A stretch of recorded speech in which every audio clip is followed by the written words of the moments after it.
Right, let's have a look at the allotment on Monday 10th of May, something like that. Okay, so the large heap of anaerobic composted manure is for Jenny, who's got the plot behind mine. She's going to move it. Compost heap. You can see Sweet William growing lusciously by it.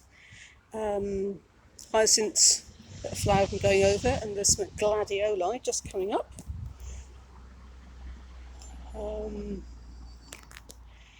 Wallflowers are going over. There's a sort of ornamental sunflower plant in there that I got from my neighbouring plot. We'll see what everything else does. Various irisy things. I think I've got forget-me-nots coming up in amongst where the daffodils were. I've removed the goldenrod, and we'll have to keep on top of any bits of it that decide to come back up. I've planted out the sprouts and they're still okay, and then underneath that fleece there's a courgette plant, and then at the end there's the Bath asparagus, and I've got another couple of pots I need to plant out. There's the spinach and kale, which I'm still eating, even though it's going to flower. The leaves are still nice and edible. This space here I've planted potatoes in 2 rows. No signs of leaves yet. Got the broad beans there, and I've also planted some beetroot and carrots at the far end. Need to cut back the sage because it's halfway up the path.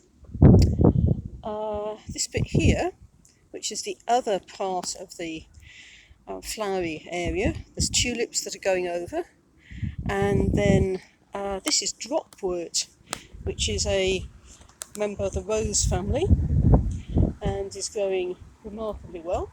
It's related to meadowsweet, so if it decides to flower, I'm going to have to pick the flowers in case it's invasive like meadowsweet. It's not a very common plant, so it may not have the same rampaging qualities. Right, let's come up to the next bit of paths.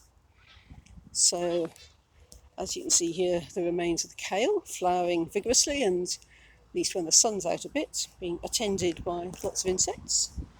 I've got lettuces, which started out, I think I planted them in November. They've been out all winter. Broad beans are coming along. The onions, the shoots are growing. And then here I've got endive, which has also been growing all winter, and hopefully is going to come and be edible at some point. And then I've got the magnificent structure edifice for the sweet peas. It's made of, well, the structure is made of some hazel poles and some bamboos, and then there's netting over it, and it was quite an entertaining time getting it erected. I've got little struts in at the ends to give it some extra stability. They go a remarkably long way into the ground. I think they're something like 4 foot, those canes, so some of them must be about 2 foot underground.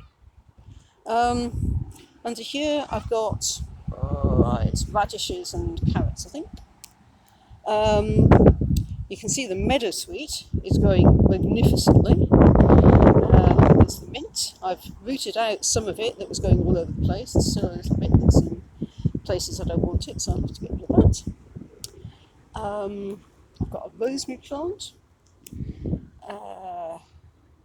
and this, well, it's a sort of edible allium type thing. I'm not quite sure what it actually is. So I found it growing in the lawn, in the grass between the plots, and you can see that when it's not competing with grass and being cut every so often, it grows ferociously. There's a little bit of parsley around, marjoram, there's thyme, and also this here is supposed to be lemon thyme. This here, lemon thyme, a couple of pieces that are rooted. Okay, so here we've got, the sun's come out, got the vines, which are several buds are growing. I must have a read about how to deal and train them. This is reasonably solid. Got 2 left. Most of the shallots are growing, not quite all of them, but at least some of them are alive and growing. I'll have a little look at ones that aren't doing anything and see whether they're thinking about it. Then here we've got the one raspberry that survived and is making up for all the others that aren't there. Enormous numbers of shoots. I've got the gooseberries, and one of the things for today is to put some netting over them, because last year something ate or removed all the fruit at a really early stage. I don't really want that to happen again. And then I've got black currants, same thing, and I need to try and prop that goji berry up a bit more so that it's not dangling all over. Then I've got the rhubarb, maybe I need to cut this back a bit as well. And then I got the strawberries covered in netting yesterday. That was the netting that was over the sweet peas, and now it's over the strawberries. They're flowering exuberantly, so hopefully I'll get some flowers, some fruit off them.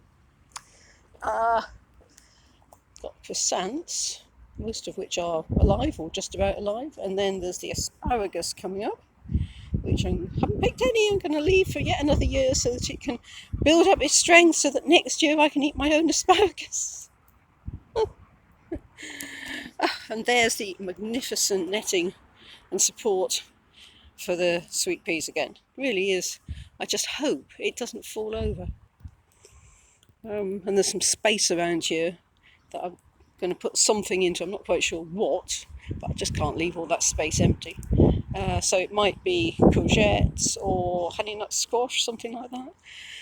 And there's the tayberry, which is alive and has got some flowers coming. So see how that goes. Yeah, not all the canes are all alive, but yeah. Okay. Right. So that's it.